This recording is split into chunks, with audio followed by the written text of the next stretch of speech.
সুপ্রিয় শিক্ষার্থী, কৃষি বিশ্ববিদ্যালয় কলেজ কর্তৃক আয়োজিত অনলাইন ক্লাস ও সলভ প্রোগ্রামে তোমাদের সবাইকে স্বাগতম জানাচ্ছি। জয়পুরতে প্রভাষক হিসাব বিজ্ঞান। প্রযুক্তিগত ত্রুটির কারণে একটু ক্লাসটি আরম্ভ করতে দেরি হয়ে গেল, প্লাস শারীরিকভাবে আমি অনেকটা অসুস্থ। বিগত এক সপ্তাহ যাবতীয় আমার ভীষণ জ্বর। সেই অবস্থায় আসলে কলেজে ভর্তি কার্যক্রম চলার কারণে ক্লাস আমাদের যে অনলাইন কার্যক্রম সেটি অফ ছিল, হয়তো ক্লাসটা নিতেও আমার প্রবলেম হতো বা সমস্যা হতো শারীরিকভাবে। আগের চাইতে মোটামুটি একটু শারীরিকভাবে সুস্থতা বোধ করার জন্য আজকে ক্লাসটি মিস করতে ইচ্ছে করছে না, সেই জন্য আমি এসেছি তোমাদের সামনে আবার। যদি ক্লাসে আজকে কোনো ধরনের ত্রুটি বা কোনো ধরনের সমস্যা হয়ে থাকে তাহলে আশা করবো তোমরা সেটি আমার শারীরিক অসুস্থতা সেটি ভিত্তিতেই মূল্যায়ন করবে। যাই হোক, আমি শুরু করছি আমাদের আজকের ক্লাস। আমরা লাস্ট ক্লাসে যৌথ মূলধনী কোম্পানির মূলধন হিসাব বিজ্ঞান দ্বিতীয় পত্রের যে চতুর্থ অধ্যায়, সে অধ্যায়ে তোমাদের সাথে নিয়ে এখানে করবো, তোমাদেরকে দেখাবো। মূলত এই অধ্যায়টি খুবই সহজ একটি অধ্যায়, এখানে খুব বেশি জটিলতা থাকে না। আমরা গত ক্লাসে যে শুরুতেই বলেছিলাম যে এর যে কোশ্চেন প্যাটার্ন হয় বা বোর্ডে এর যে প্রশ্নগুলো আসে সেগুলো কিন্তু খুবই সহজ আসে, খুব ছোট বা ক্ষুদ্র আকারে আসে। এর আওতা বা পরিধি সেটি অনেক ছোট, যে কারণে আমরা পরীক্ষার প্রশ্নে যখন এই উদ্দীপকটি থাকবে আমরা খুব সহজেই খুব অল্প সময়ে এটি কিন্তু আনসার করে এখান থেকে সর্বোচ্চ নম্বর পেতে পারি। তো এই জন্যই আমি তোমাদেরকে বলেছি যে এই অধ্যায়টি যারা তুলনামূলক একটু দুর্বল স্টুডেন্ট আছো, যারা একটু কম বুঝো বা পিছিয়ে আছো, তারা এই অধ্যায়টি খুব ভালোভাবে যদি আয়ত্ত করো তাহলে এখান থেকে কিন্তু 10 নম্বর তোমরা সহজে নিশ্চিত করতে পারবে। এবং যারা খুব ভালো অবস্থায় আছো, যাদের সবগুলো চ্যাপ্টার অধ্যায় খুব ভালোভাবে কমপ্লিট হয়ে গেছে, তারা যদি অন্য একটি চ্যাপ্টারের চাইতে এই চ্যাপ্টারটি আনসার করো, এই অধ্যায় থেকে যে উদ্দীপকটি আসবে সেটি যদি আনসার করো তাহলে সেটি তোমাদের জন্য অবশ্যই অনেকটাই টাইম সেভিং হবে এবং তোমরা সময় যেটা এখান থেকে সেভ করতে পারবে সেটা অন্য ক্ষেত্রে কাজে লাগাতে পারবে। আমরা আগেও বলেছি যে হিসাব বিজ্ঞানের ক্ষেত্রে আমাদের একটি বড় সমস্যা যেটি হয় সেটি হলো যে আমরা পরীক্ষার হলে যেটুকু সময় আমাদের জন্য বরাদ্দ থাকে সেই নির্ধারিত সময়ের মধ্যে কিন্তু আমরা সবগুলো প্রশ্ন আনসার করতে গেলে একটু বিভাগে পড়ি, কারণ হিসাব বিজ্ঞানের অঙ্কগুলো একটু বড় বড় থাকে। ক, খ, গ তিনটি সৃজনশীল প্রশ্নে তিনটি পার্ট আমাদের করতে হয়। সেই তিনটি পার্ট করতে গেলে কিন্তু মিনিমাম যে টাইম রিকোয়ারমেন্ট, আমাদের যেটুকু সময় দরকার হয় আসলে আমরা সেটুকু পর্যাপ্ত পাই না। যদি প্রশ্নপত্রে আমরা যদি দেখি যে প্রশ্নগুলো এ ক্যাটাগরির হয়, অর্থাৎ একটু ডিফিকাল্ট হয়, তাহলে আমাদের জন্য একটু বড় সমস্যা হয়ে দাঁড়ায়। কিন্তু বোর্ডের যে প্রশ্নগুলো আমরা বিগত 10-15 বছরের প্রশ্ন যদি ঘাটাঘাটি করি, আমরা একটু পর্যালোচনা করি, তাহলে আমরা দেখতে পাবো যে বোর্ডের প্রশ্নে যে প্রশ্নগুলো, যে উদ্দীপকগুলো থাকে সেগুলো কিন্তু তুলনামূলক একটু সহজ থাকে, যেন তুমি সেই নির্ধারিত সময়ের মধ্যে ভালোভাবে এটা অ্যান্সার করতে পারো। তো প্রথমে আমি বলেছিলাম যে প্রশ্নগুলো খুব ভালোভাবে আগে পড়ে নিতে হবে, আগে দেখতে হবে যে সেখানে কি বলা হয়েছে, আমাদের কাছে কি চাওয়া হচ্ছে। আমরা যদি সেটি ভালোভাবে বুঝতে পারি তাহলে কিন্তু আমাদের পক্ষে এটি আনসার করা খুব সহজ হবে। তো আমরা আসলে আজকের আলোচনায় চলে যাই, মূল আলোচনায়। আমরা আলোচনা করছিলাম যৌথ মূলধনী কোম্পানির মূলধন, যে অধ্যায়টি এটি নিয়ে। আমরা বলেছি যে হিসাব বিজ্ঞান দ্বিতীয় পত্রে আমরা যে অধ্যায়গুলো করব, প্রথম পত্রে যে অধ্যায়গুলো ছিল সবই ছিল এক মালিকানা কারবারের। সেখানে এক মালিকানা কারবারের অঙ্ক লিখায়, সেইগুলোতে একজন মাত্র মালিক থাকতো, একজনই মূলধন বিনিয়োগ করতো, লাভ বা লোকসান হলে সেইটা দায় বা ভোগ একজনই করতো। কিন্তু দ্বিতীয় পত্রে আমরা যে অধ্যায়গুলো করবো, আমরা শুরুতেই দেখেছি অব্যবসায়িক প্রতিষ্ঠানের হিসাব দিয়ে শুরু আমাদের প্রথম অধ্যায়টি, তারপর অংশীদারি ব্যবসা, তারপর যে অঙ্কগুলো রয়েছে সেই সবগুলোই কিন্তু যৌথ মূলধনী কোম্পানি, অর্থাৎ কোম্পানির যে অঙ্গগুলো সেগুলো। আর একটি যৌথ মূলধনী কোম্পানির গঠনের শুরুতেই যে বিষয়টি আসে, যে মূল বিষয়টি, সেটি হচ্ছে মূলধনের ব্যাপারটি। আর এই কারণে এই অধ্যায়টি আসলে আমাদের জন্য অনেকটাই গুরুত্বপূর্ণ, যে আমরা এই যৌথ মূলধনী কোম্পানির যে মূলধন, এই বিষয়টি যদি না বুঝতে পারি তাহলে আমাদের পক্ষে অঙ্কটি করা কিন্তু সম্ভব হবে না। তো এই জন্যই আমরা এই অধ্যায়টি খুব ভালোভাবে বোঝার চেষ্টা করব এবং সবাই খুব গুরুত্ব সহকারে এই অধ্যায়টি আমরা দেখব। এটি অবশ্যই আনসার করতে পারি যেন পরীক্ষায়, সেই সক্ষমতাটুকু আমরা অর্জন করব। দেখো, আমি আজকে যে আলোচনা করব, যেভাবে করব, প্রথম ক্লাস গত ক্লাসে যদি কেউ মিস করেও থাকো তাহলেও তোমরা এখান থেকে আলোচনা আবার শুরুতে বুঝতে পারবে। আমরা বলেছিলাম যে বেসিক্যালি শুরুতে আমাদের যেটি হয়, যে আমরা এক মালিকানা কারবার আর যৌথ মূলধনী কারবারের ক্ষেত্রে যে পার্থক্যগুলো সেগুলো আমরা আলোচনা করেছিলাম। তো যৌথ মূলধনী কোম্পানির ক্ষেত্রে আমরা মূলধনটা কিভাবে সংগ্রহ করি, বা মূলধনের যে ব্যাপারটি, মূলধন তহবিলটা আমাদের যেটি গঠিত হয়, সেই মূলধন তহবিলটা আমরা কিভাবে গঠন করি, সেটি কিন্তু আমরা এই অধ্যায়টি থেকে শিখব। তো দেখো, এখানে যৌথ মূলধনী কোম্পানির মূলধনের ক্ষেত্রে আমি কয়েকটি কিওয়ার্ডস বা মূল শব্দ যেটি এই অধ্যায়ের, সেই মূল শব্দগুলি আমরা এখানে লিখে রেখেছি।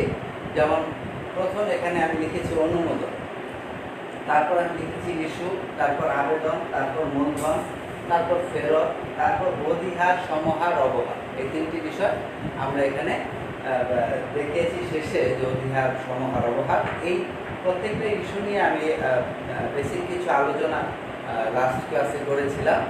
এখন আমরা এখানে আবার দেখব শুরু থেকে, একদম শুরু থেকে শেষ পর্যন্ত আমরা আজকে আলোচনা করব। এখানে যে প্রথম কি হয়, যেটি যে আমরা একটি কোম্পানি যখন শুরু করতে যাই বা গঠন করি, তখন আমরা জানি যে কোম্পানি গঠনের ক্ষেত্রে কোম্পানির যে মূলধনটি, সেটি শেয়ারের সংখ্যা দ্বারা সীমাবদ্ধ থাকে।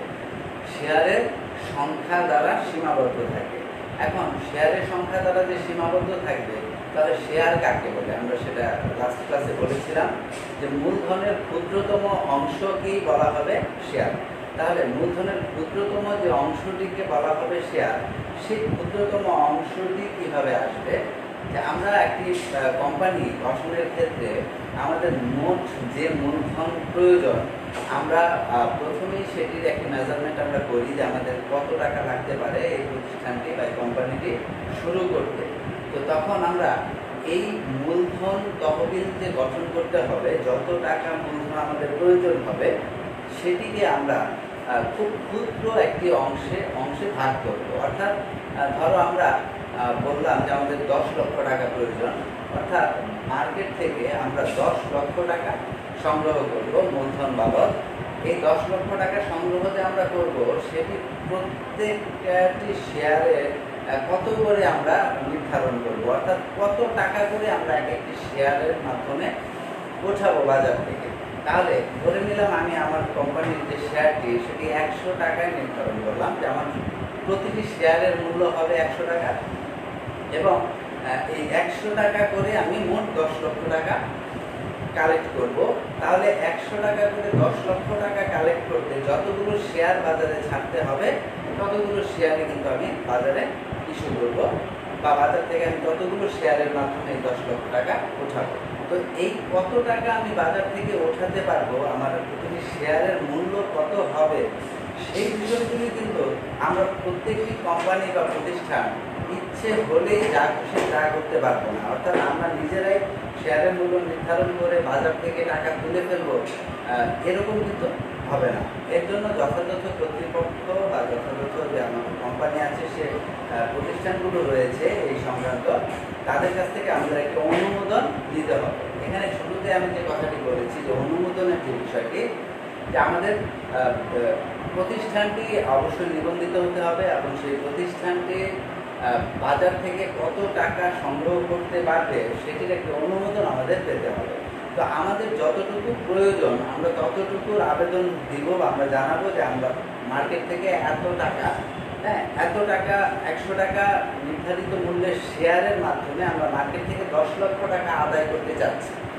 এটি আমরা যখন আমাদের যথাযথ কর্তৃপক্ষ কর্তৃপক্ষের নিকট বলবো, তখন তারা সার্ভে করে দেখবে বা পর্যালোচনা করে বিশ্লেষণ করে দেখবে যে অ্যাকচুয়ালি আমার যে কোম্পানিটি তার বাজার থেকে এত টাকা কালেক্ট করার মতো অ্যাবিলিটি বা তার ক্যাপাসিটি বা সেই অর্থটা আমি পরিপূর্ণভাবে সঠিকভাবে আমি কাজে লাগাচ্ছি কিনা, সেই ব্যাপারটি কিন্তু আমাদের দেখতে হবে।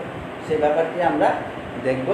সেই ব্যাপারটি মাথায় রেখে তারা আমাদের যে চাহিদা বা রিকোয়ারমেন্ট তার উপর ভিত্তি করে একটি অনুমোদন দেবে আমাদেরকে। যে তারা ধরে নাও আমি বললাম 12 লক্ষ টাকা আমি আদায় করতে চাই মার্কেট থেকে, তো তারা হয়তো বা 12 লক্ষ টাকার জায়গায় আমাকে 10 লক্ষ টাকার অনুমোদন দিতে পারে।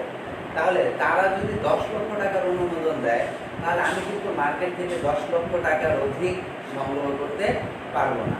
তাহলে তারা যে অনুমোদনটি দেবে আমরা লক্ষ্য করলে দেখবো যে আমাদের যে উদ্দীপকটি থাকবে প্রশ্নপত্রে বা বইতে, সেই উদ্দীপকের শুরুতেই যে কথাটি বলা থাকবে যে একটি কোম্পানি প্রতিটি 100 টাকা মূল্যের 10,000 শেয়ারে এত টাকায় নিবন্ধিত হয়েছে বা অনুমোদন লাভ করেছে, যে মার্কেট থেকে এই 100 টাকা মূল্যের শেয়ারের মাধ্যমে 10 লক্ষ টাকা তুলতে পারবো বা আমরা কালেক্ট করতে পারবো। তো এই অনুমোদনের ব্যাপারটি থাকে শুরুতেই আমাদের উদ্দীপক। তারপর সেই অনুমোদনের উপর ভিত্তি করে, অর্থাৎ অনুমোদন যদি 10,000 শেয়ারের হয়ে থাকে, যে আমরা 100 টাকা মূল্যের 10,000টি শেয়ার বাজারে ছাড়তে পারবো, তাহলে কিন্তু আমার ক্ষমতাও নেই যে আমি 10,000-এর একটিও বেশি শেয়ার বাজারে ইস্যু করি বা ছাড়ি। এইটি কিন্তু মাথায় রাখতে হবে যে যতটুকু শেয়ার আমরা অনুমোদন পাবো বাজারে ছেড়ে টাকা সংগ্রহে, আমরা ততটুকু শেয়ারে কিন্তু মার্কেটে আমরা ইস্যু করব।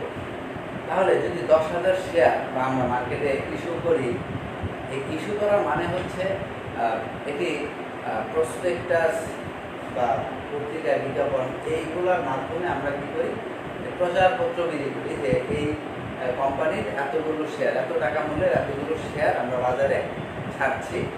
যারা আগ্রহী তারা কী করবে, এই শেয়ার ক্রয়ের জন্য আবেদন জানাবে। তাহলে দেখো, এই যে আমরা ইস্যু করব, যে আমাদের যদি 10,000 শেয়ারের অনুমোদন থাকে, তাহলে আমরা 10,000 শেয়ারই কিন্তু বাজারে ইস্যু করতে পারবো, এর বেশি ইস্যু করতে পারবো না। 10,000 শেয়ার বাজারে ইস্যু করার পর এই যে ইস্যু করলাম আমরা, এর আগে অনুমোদন নিলাম, একটু ভেবে বলো তো যে এই অনুমোদন নেওয়া এবং এই শেয়ারগুলো বাজারে ইস্যু করা, এখানে কোনো আর্থিক লেনদেন সম্পন্ন হয়েছে কিনা? এখানে কোনো আর্থিক লেনদেন কিন্তু সম্পন্ন হয়নি। কেন হয়নি? কারণ অনুমোদন নিয়েছি আমরা, সেটা একটা লিখিত ডকুমেন্ট, সেখানে কিন্তু কোনো আর্থিক লেনদেন সম্পন্ন হয়নি।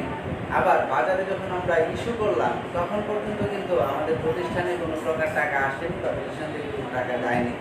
যে কারণে এইটুকু বিষয় যেহেতু লেনদেন হয়নি, তো আমরা কিন্তু এটাকে আমাদের হিসাবেও লিপিবদ্ধ করব না। এই ইস্যু করার পর আমরা দেখব যে আমাদের আবেদনের বিষয়টি, বাজারে যখন আমরা শেয়ার ইস্যু করলাম তার প্রেক্ষিতে তখন যেটি হবে যে আবেদন আসবে আমাদের কাছে, জমা হবে।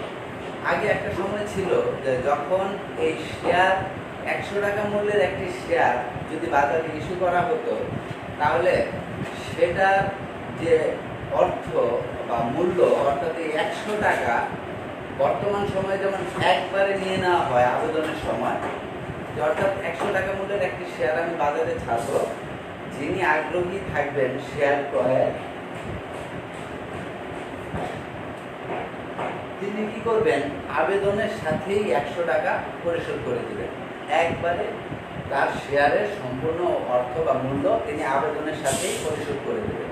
এতে করে ঝামেলা কিন্তু অনেকটা কমে যায়। আগে যে ব্যাপারটি ছিল সেটি হচ্ছে, এই 100 টাকার শেয়ার যদি হতো, তাহলে বলা হতো প্রথমে যে আবেদনে দিতে হবে 20 টাকা, তারপর প্রথম তলবে ধরো আরো 30 টাকা, তারপর দ্বিতীয় তলবে আরো ধরো 30 টাকা, তারপর চূড়ান্ত তলবে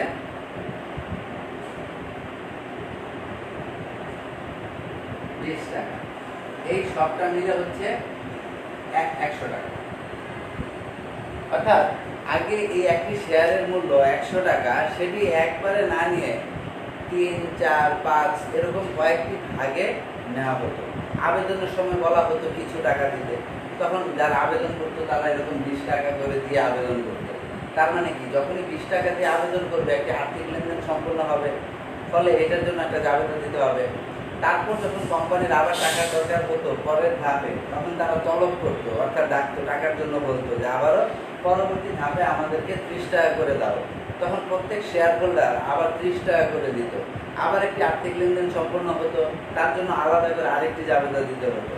দ্বিতীয় তলবে আবারও যখন 30 টাকার কথা বলা হতো, তখন আবারও 30 টাকা করে দিত, অর্থাৎ আরেকটি আর্থিক লেনদেন সম্পন্ন হলো, আবারও আরেকটি জাবেদা দিতে হতো। এভাবে চূড়ান্ত তলবে আবার যখন চাওয়া হতো, তখন আবারও জাবেদা দিতে হতো। অর্থাৎ দেখো, এখন যে ঘটনাটি ঘটছে যে একবারে যখন 100 টাকা নিয়ে নেওয়া হচ্ছে, এর জন্য কিন্তু একটি মাত্র জাবেদা দিলেই চলছে, এবং সম্পূর্ণ মূলধন যেটি সেটি একবারেই আমাদের সংগৃহীত হয়ে যাচ্ছে। আমরা কিন্তু একবারেই সেই মূলধনটি হাতে পেয়ে যাচ্ছি, তারপর আমরা সেখান থেকে প্রয়োজন অনুসারে আমাদের কার্যক্রম পরিচালনা করে যাব।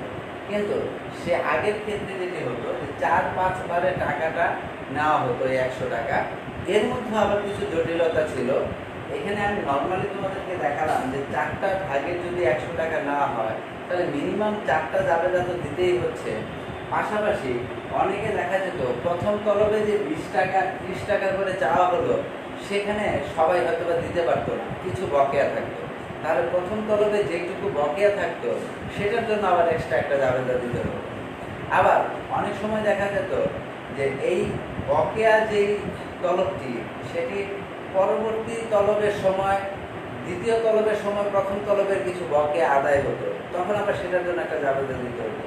আবার অনেকে কি করতো, একবারে প্রথম তলব বা দ্বিতীয় তলবে টাকা অগ্রিম দিয়ে দিত, তার জন্য আবার আলাদা একটা জাবেদা দিতে হতো। অর্থাৎ এই ভাগ বা বিভক্তির কারণে তখন কিন্তু এর জটিলতাটা অনেক বেশি ছিল, ব্যাপক ছিল। বর্তমান সময়ে এগুলো নেই, তাই তা নিয়ে মাথা ঘামানোর কোনো দরকার নেই। আমি এই জন্যই বলছি যে অঙ্কটি বর্তমানে এই প্রক্রিয়ার কারণে, এই পদ্ধতির কারণে অনেকটাই সহজ হয়ে গিয়েছে। তো তোমরা সহজেই এই কাজটি করতে পারবে। এখন তো দেখো, এখানে আমরা বললাম যে আবেদনের সময় কি হবে, শেয়ার হোল্ডাররা আবেদন করবে, টাকা দিয়ে আবেদনটি করবে তাহলে তারা 100 টাকা করে দিয়ে আবেদন করবে।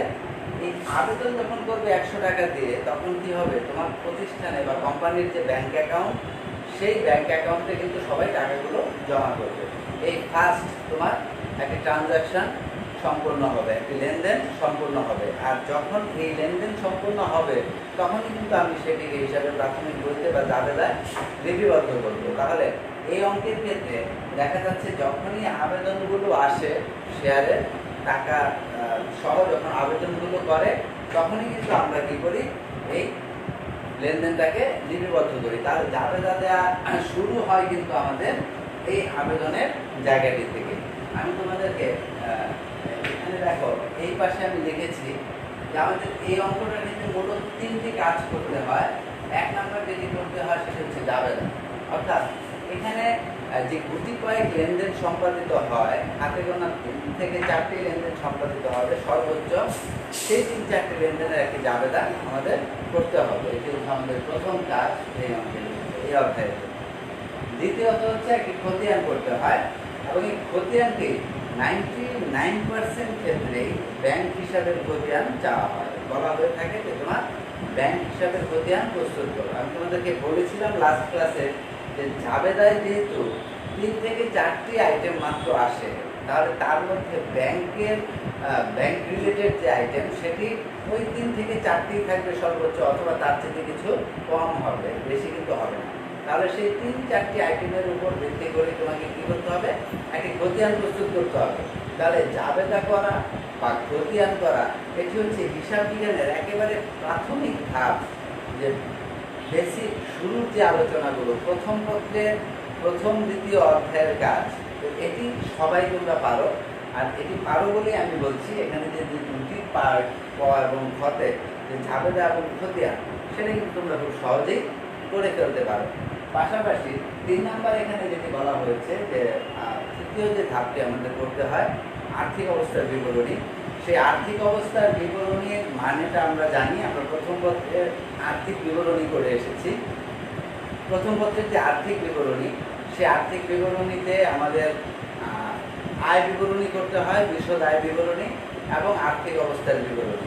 আয় বিবরণীর মাধ্যমে আমরা জানতে পারি নিজ লাভ হলো না নিজ ক্ষতি হলো প্রতিষ্ঠানের, আর তোমার আর্থিক অবস্থার বিবরণীর মাধ্যমে আমরা জানতে পারি যে সেখানে আমার মোট সম্পদ এবং মোট দায়ের পরিমাণ কত আছে।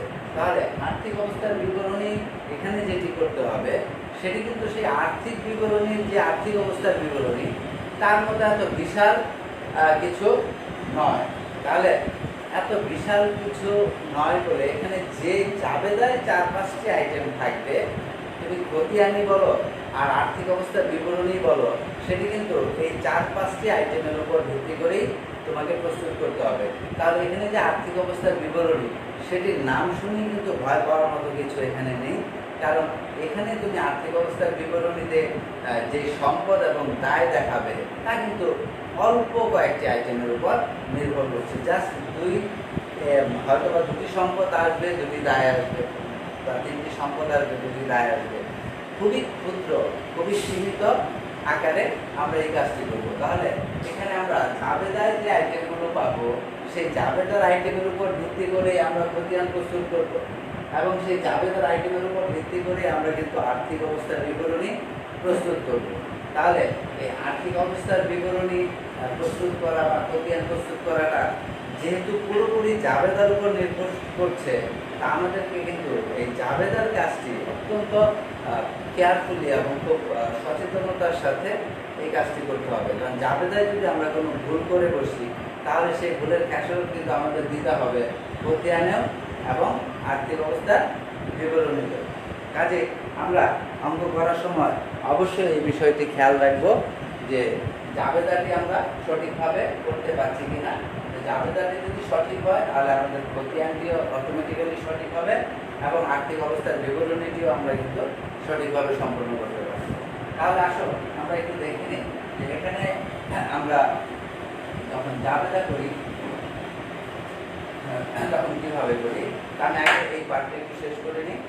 আবেদনের ব্যাপারটি গেল। এখন আমরা বলেছি যে আমি ধরো আমার প্রতিষ্ঠানের প্রতিটি শেয়ারের মূল্য হচ্ছে 100 টাকা, শেয়ারের মূল্য হচ্ছে 100 টাকা, মোট শেয়ার হচ্ছে 1000।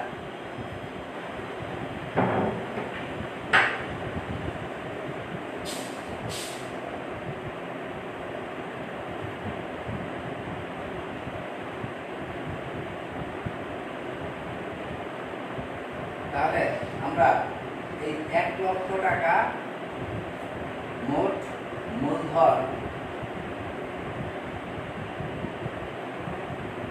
সংগ্রহ করতে পারবো এই শেয়ারের মাধ্যমে। 100 টাকা মূল্যের শেয়ার, 1000টি শেয়ার আমরা বাজারে ইস্যু করতে পারবো, যার মাধ্যমে কিনা আমার প্রতিষ্ঠানের মূলধন সংগৃহীত হবে 1 লক্ষ টাকা। তাহলে এই বিষয়টি যখন এরকম সাদাসিধেভাবে সোজাসাপটাভাবে আসবে তখন আমরা যে কাজটি করবো, আমরা তোমাদেরকে গতদিন বলেছিলাম যে আবেদনের সময় আমরা কি করি, একটি জাবেদা দিই। কারণ তখন প্রথম লেনদেনটি তোমার সম্পাদিত হয়।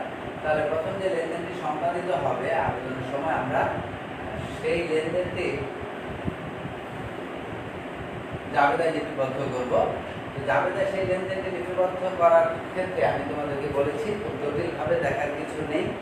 যখনই আমরা শেয়ার করার জন্য আহ্বান জানাবো, আমরা যখন প্রসপেক্টাস ইস্যু করবো বাজারে, তখন তারা কি করবে, আমার অ্যাকাউন্টে টাকা জমা দিয়ে আবেদন করবে শেয়ার হোল্ডার যারা করতে চায় বা আগ্রহী। তাহলে যে ঘটনাটি এখানে ঘটবে প্র্যাকটিক্যালি আমরা দেখবো যে আমার ব্যাংকের টাকা বাড়বে, আমার ব্যাংক অ্যাকাউন্টে টাকা জমা হবে, ব্যাংকের টাকা বাড়বে। তাহলে যদি ব্যাংকের টাকা বৃদ্ধি পায় তাহলে সেই ক্ষেত্রে আমরা জানি ব্যাংক হিসাব কী হয়, ডেবিট হয়। কারণ ব্যাংক একটি সম্পদ এবং সম্পদ যদি বৃদ্ধি পায় তাহলে হিসাব বিজ্ঞানের নীতিমালা অনুযায়ী সম্পত্তি বৃদ্ধি পেলে কি হয়, ডেবিট হয়।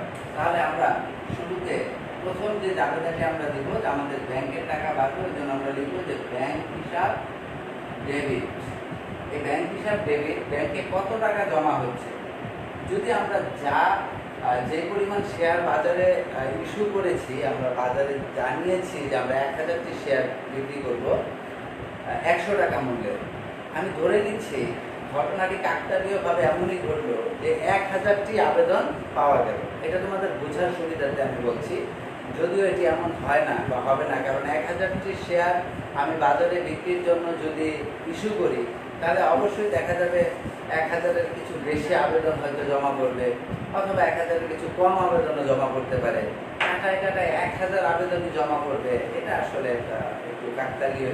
তারপর আমি তোমাদের বোঝার সুবিধার্থে বলে নিচ্ছি যে আমি আমার বোঝার সুবিধার্থে বলছি যে 100 টাকা করে 1000টি শেয়ারের আবেদনই পাওয়া গেল। তাহলে 1000টি শেয়ারের আবেদন যদি পাওয়া যায় তাহলে আমরা লিখলাম 100 ইন্টু 1000। আমি ধরে নিচ্ছি যে এই ঘটনাটি ঘটেছে, 1000টি শেয়ারের আবেদন এসেছে 100 টাকা করে।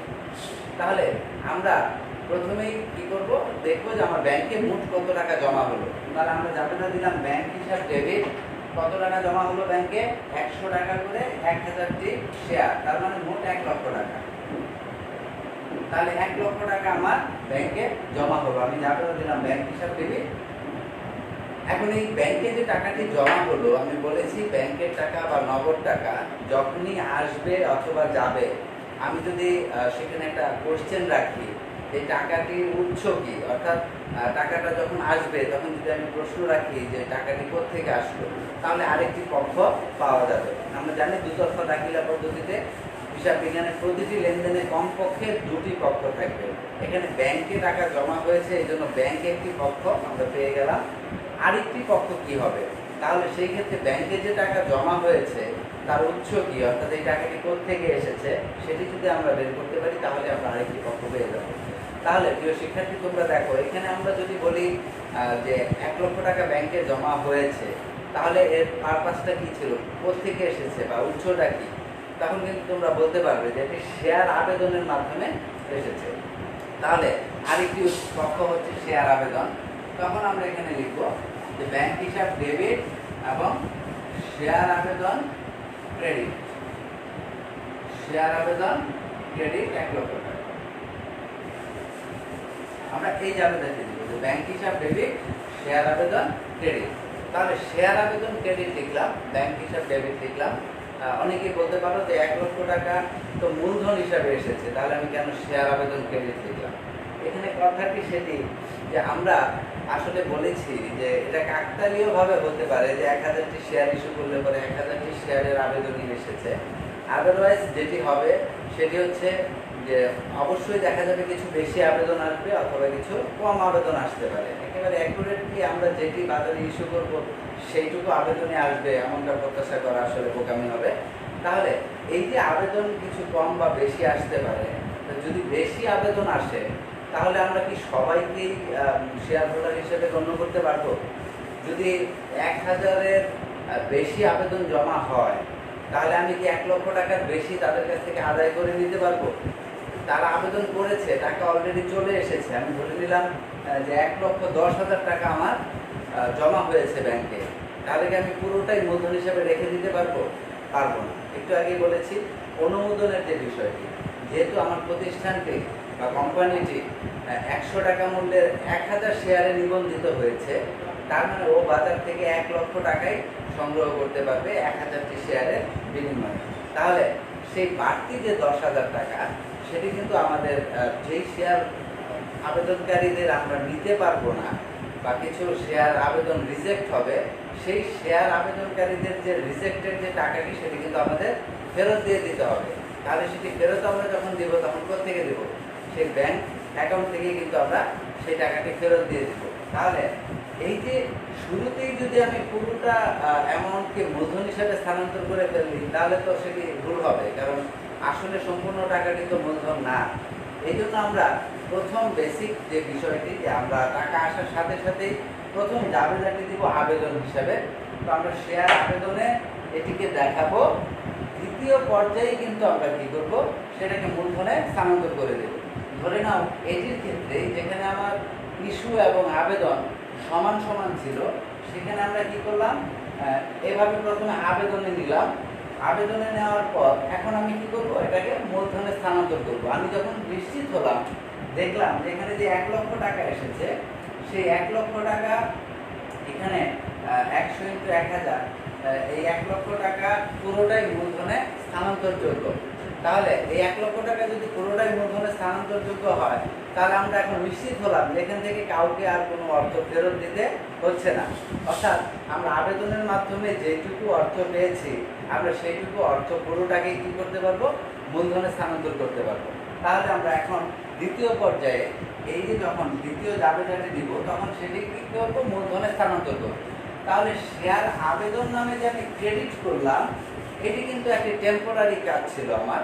আমি টেম্পোরারি এই ব্যাপারটিকে লিপিবদ্ধ করেছি যে শেয়ার আবেদন হিসাব নামে রেখেছি। এখন পরবর্তী পর্যায়ে আমরা কি করব, এখান থেকে যেটুকু মূলধনে স্থানান্তর করার মূলধনে স্থানান্তর করে দিব, আবার যে অংশটুকু ফেরত দেওয়া সেটিকে আমরা ফেরত দিয়ে দিব।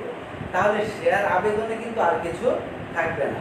তো এখানেও দেখো আমরা দেখলাম যে শেয়ার আবেদনে যে 1 লক্ষ টাকা এসেছে, পুরোটাকেই কি করবো, আমরা মূলধনে স্থানান্তর করে দেব।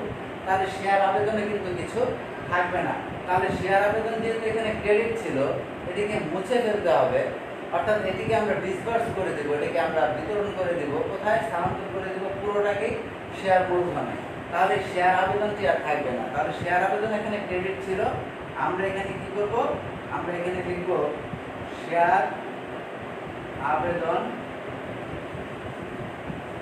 ডেবিট। দেখো শেয়ার আবেদন আগে আমরা ক্রেডিট করেছিলাম, এখন যদি ডেবিট করে দেই সমপরিমাণ টাকায় 1 লক্ষ টাকায়, তাহলে কিন্তু এটি মুছে গেল। অর্থাৎ এটির আর কোনো চিহ্ন থাকলো না। এবার এই টাকাটিকে আমি কোথায় নিচ্ছি, মূলধন হিসাবে স্বীকৃতি দিচ্ছি। পুরো টাকাটিকে 1 লক্ষ টাকায় আমার মূলধন। তো আমরা জানি মূলধন কি হয়, ক্রেডিট হয়। তো আমার দ্বিতীয় পর্যায়ে যে জাবেদাটি, সেখানে আসবে যে শেয়ার মূলধন ক্রেডিট। শেয়ার মূলধন ক্রেডিট 1 লক্ষ টাকা। তাহলে এই যে ব্যাপারটি, যে আমরা যে শেয়ারের মাধ্যমে যে টাকাটি পেলাম, আমরা সেটিকে ব্যাংকে রাখলাম।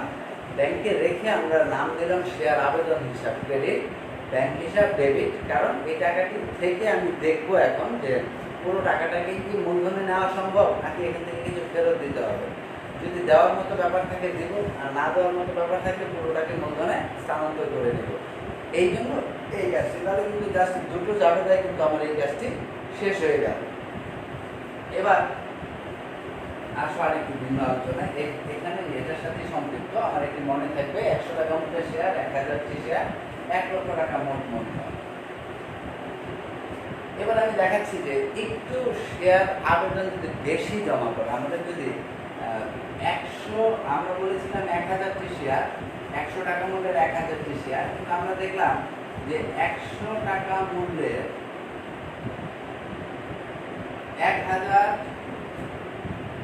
1100টি শেয়ার আবেদন করব। এটি হচ্ছে আবেদন। কতগুলো আবেদন করলো, 1100টি শেয়ারের আবেদন জমা করলো। তাহলে 1100টি শেয়ারের আবেদন যদি জমা করে, তাহলে এই ক্ষেত্রে অবশ্যই কি হবে, আমার কিছু টাকা বেশি আসবে, তাই না? তাহলে দেখো এখানে কিন্তু আমার আরো 10,000 টাকা বেশি আসবে। আমরা যদি এটাকে গুণ করি, তাহলে আমরা দেখবো এখানে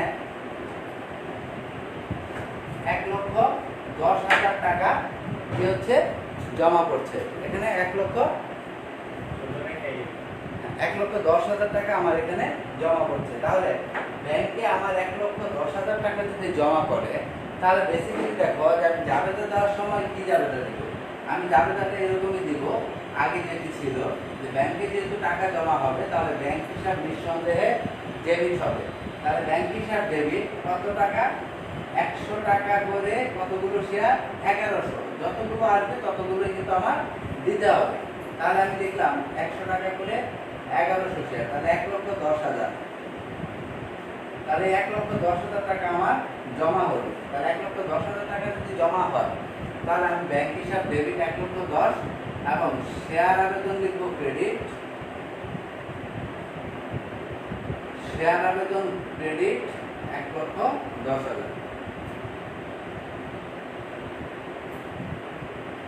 তাহলে দেখো এই যে 1,10,000 শেয়ার আবেদনে আমি ক্রেডিট করলাম, আমি চাইলে কি 1,10,000 পুরোটাকে মূলধন হিসাবে নিতে পারবো? পারবো না, কারণ আমার মূলধন হিসাবে অনুমোদন আছে 1 লক্ষ টাকা নেওয়া। তাহলে এখানে যে বেশি আবেদন এসেছে সেটিকে আমরা কি করব? এই বেশি আবেদন যেটি এসেছে সেটিকে আমাদের ফেরত দিতে হবে। তাহলে সেটিকে যদি ফেরত দিতে হয় তাহলে আমি শুরুতেই কিন্তু পুরোটাকে মূলধনে স্থানান্তর করতে পারছি না, এই জন্যই কিন্তু আমি শেয়ার আবেদন নামে প্রথমে এটিকে দেখাচ্ছি। তাহলে আমি দেখালাম এভাবে। এবার দ্বিতীয় পর্যায়ের আমার যে কাজটি হবে, এই শেয়ার আবেদনে আমি যত টাকা রেখেছি 1,10,000 টাকা আমার যে ব্যাংকে আছে, এখান থেকে মূলধনে কত নেওয়ার কথা ছিল? 1 লক্ষ টাকা। তাহলে বাকি 10,000 টাকা কি করতে হবে? ফেরত দিতে হবে। তাহলে শেয়ার আবেদনে যে 1,10,000 টাকা রেখেছি এটাকে আমি এখন ডিসবার্স করবো, আমি এটাকে বন্টন করব। কিভাবে বন্টন করব? মূলধনে স্থানান্তর করব 1 লক্ষ টাকা এবং 10,000 টাকা আমি ফেরত দিয়ে দেবো। তাহলে শেয়ার আবেদনে কি আর 1 টাকাও থাকবে? থাকবে না। আমি আগেও বলেছি এটি একটি সাময়িক ব্যবস্থা বা পদ্ধতি। আমরা শেয়ার আবেদনে সাময়িকভাবে ক্রেডিট হিসাবে লিখে রাখি, তার পরবর্তীতে আমরা কি করি? এটিকে সঠিক স্থানে পৌঁছে দিই। তাহলে আমরা এখান থেকে যখন শেয়ার আবেদন যে 1,10,000 টাকা আছে এটিকে যখন আমি বিতরণ করে বা বন্টন করে দেব, তখন আর এখানে কোনো টাকা থাকবে না। সো প্রথম এই জাবেদা দেওয়ার পর দ্বিতীয় জাবেদাতে অলওয়েজ আমার এই শেয়ার আবেদনটা কি হয়ে যাবে? ডেবিট হয়ে যাবে। আমি পরে লিখব যে শেয়ার আবেদন ডেবিট, শেয়ার আবেদন ডেবিট যেটি ছিল 100 × 1100 অর্থাৎ 1,10,000। এই 1,10,000 আমি ডেবিট করে দিলাম। তার মানে কি শেয়ার আবেদন যে ক্রেডিট ছিল 1,10,000 এটি এখন ডেবিট করে দেওয়াতে এটি মুছে গেল। তাহলে এটিকে মুছে আমি কোথায় কোথায় নিলাম সেটি হচ্ছে ব্যাপার। তাহলে শেয়ার মূলধনে বলেছি 1 লক্ষ, আমরা একটু আগে বলেছি মূলধন ক্রেডিট হয়। তাহলে আমরা লিখব যে শেয়ার মূলধন, শেয়ার মূলধন ক্রেডিট। তাহলে শেয়ার মূলধন ক্রেডিট কত? এখানে 100 টাকা করে কতগুলো? 1100 তো আমরা নিতে পারবো না, আমরা নিব কত? 1000 শেয়ার, আমাদের যতটুকু অনুমোদন ছিল। তাহলে 1000 শেয়ার যদি 100 টাকা করে নিই তাহলে 1 লক্ষ টাকা যাবে মূলধনে। তাহলে আমরা 1 লক্ষ টাকা মূলধনে স্থানান্তর করলাম এই 1,10,000 থেকে। তাহলে ব্যাংকে আমার যে 1,10,000 রয়েছে তার মধ্যে আমরা 1 লক্ষ টাকাকে মূলধন হিসেবে স্থানান্তর করলাম। তাহলে বাকি 10,000 কি করবো? বাকি 10,000 যেসব আবেদনকারীকে আমরা শেয়ার হোল্ডার হিসেবে নিতে পারলাম না তাদের টাকাটা তাদেরকে ফেরত দিতে হবে। কতজন ছিল এরকম এক্সট্রা? 100 জন। তাহলে 100 জন যে ছিল তাদের যে 100 টাকা করে 10,000 টাকা, এই 10,000 টাকা আমরা ফেরত দিব। ফেরত দিলে আমাদের ব্যাংকের টাকা বাড়বে না কমবে? নিঃসন্দেহে ব্যাংকের টাকা কমবে। তাহলে ব্যাংকের টাকা যখন বৃদ্ধি পেয়েছিল তখন ব্যাংক হিসাব ডেবিট হয়েছিল, এখন ব্যাংকের টাকা হ্রাস পাচ্ছে, তাহলে ব্যাংক হিসাব কি হবে? ক্রেডিট হবে। তখন আমরা এখানে লিখব ব্যাংক হিসাব ক্রেডিট,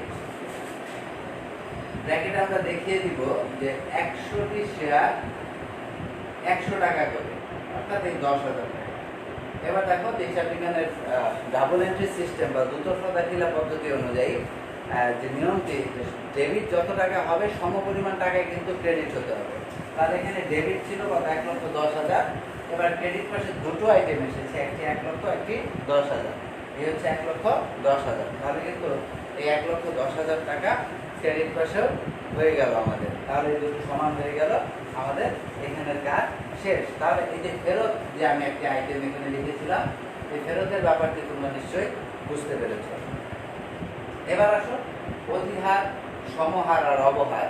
এতক্ষণ আমরা যে আলোচনা করলাম সেখানে আমরা প্রতিবারই 100 টাকা আমাদের যে অনুমোদিত মূলধন, সেখানে আমাদের প্রতিটি শেয়ার নির্ধারণ করা হয়েছিল শেয়ারের মূল্য 100 টাকা। তাহলে সেই 100 টাকা করে যে শেয়ারের মূল্য নির্ধারণ করা হয়েছে, আমরা বাজারে সেই শেয়ারটা কিন্তু 100 টাকা করেই বিক্রি করেছি। তাহলে 100 টাকা করে যদি বিক্রি করে থাকি, নির্ধারিত যে মূল্য, নির্দিষ্ট যে মূল্য শেয়ারের, সেই মূল্যেই যখন বাজারে আমরা ইস্যু করব তখন সেটিকে বলা হবে সমহার, অর্থাৎ সমান হার। অর্থাৎ যত টাকায় আমরা শেয়ারের মূল্যটাকে নির্ধারণ করেছি, আমরা বাজারে শেয়ারটাকে সেই মূল্যেই ইস্যু করেছি। এটিকে বলা হচ্ছে সমহার। তাহলে আমরা এই অধিহার, সমহার আর অবহার এর মধ্যে থেকে কিন্তু এতক্ষণ সমহারের বিষয়টি আলোচনা করেছি। তার মানে এটির কাজ শেষ। তাহলে বাকি রইল কি? বাকি রইল দুটি বিষয়, একটি হচ্ছে অধিহার, আরেকটি হচ্ছে সমহার। একটি হলো অধিহার, একটি হচ্ছে অধিহার, আরেকটি হচ্ছে অবহার। একটি অধিহার, আরেকটি হচ্ছে অবহার।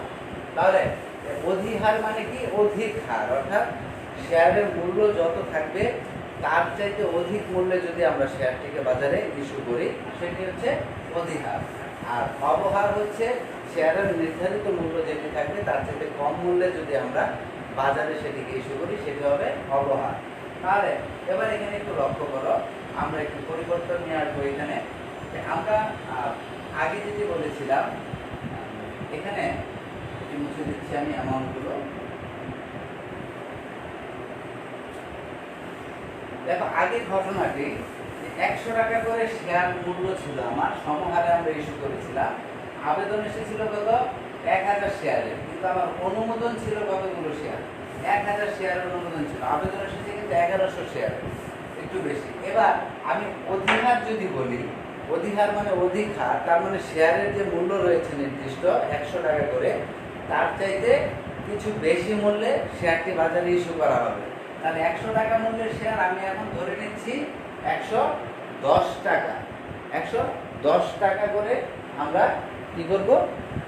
শেয়ারটি ইস্যু করব। তাহলে 110 টাকা করে যদি আমরা ইস্যু করি, তাহলে আমাদের এখানে কত টাকা আসবে? 110 টাকা করে আমরা যদি 1100 শেয়ার বাজারে ইস্যু করি, তাহলে আসবে 1,21,000 টাকা। তাহলে আসবে কত? 1,21,000 টাকা।